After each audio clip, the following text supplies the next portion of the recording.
সিরিয়ার সাবেক president Bashar আল আসাদের সহযোগী ছিলেন গ্র্যান্ড মুফতি শেখ আহমেদ বদরুদ্দিন হাসান। এ কারণে তাকে অনেকেই আসাদের মুফতি হিসেবেও ডাকতেন। সিরিয়ার গৃহযুদ্ধ এবং পরবর্তী সময়ে আসাদের চালানো গণহত্যায় সমর্থন জানান সাবেক এই গ্র্যান্ড মুফতি। এমনকি 2017 সালে মিয়ানমারের রোহিঙ্গা মুসলিমদের উপর দেশটির সেনাবাহিনী ও বৌদ্ধ সন্ত্রাসীরা যে নির্মম গণহত্যা চালায় সেটিতেও সমর্থন জানিয়েছিলেন তিনি।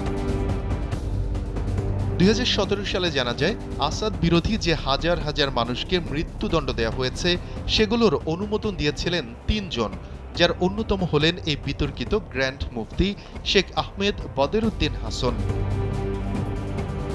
বাশার আল আসাদ শিয়া ধর্মাবলম্বী হলেও বিতর্কিত এই গ্র্যান্ড মুফতি ছিলেন সুন্নি মুসলিম। আসাদের পতনের পর থেকেই আত্মগোপনে ছিলেন তিনি। দীর্ঘদিন আত্মগোপনে থাকার পর প্রতিবন্ধীর ছদ্মবেশে দেশ থেকে পালানোর পরিকল্পনা আঁটেন তিনি। যমুনা ইলেকট্রনিক্স ঈদে ডাবল খুশি অফার সিজন 3, যে কোনো পণ্য কিনলেই পাচ্ছেন নিশ্চিত ঈদ উপহার। কিন্তু হয়নি শেষ রক্ষাটা। প্রতিবন্ধী সেজে বিদেশে পালানোর জন্য বিমানবন্দরে প্রবেশ করেন তিনি।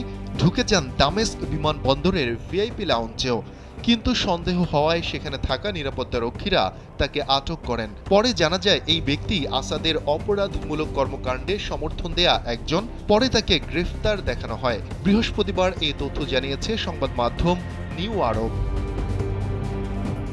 শেখ আহমেদ বদরুদ্দিন হাসান 2005 সাল থেকে 2021 সাল পর্যন্ত সিরিয়ার গ্র্যান্ড মুফতি ছিলেন। ওই বছর এই পদটি বিলোপ করেন সাবেক প্রেসিডেন্ট বাশার আল আসাদ। গেল ডিসেম্বরে আসাদের পতনের পর তাকে আটক করে আবার ছেড়ে দেওয়া হয়েছিল।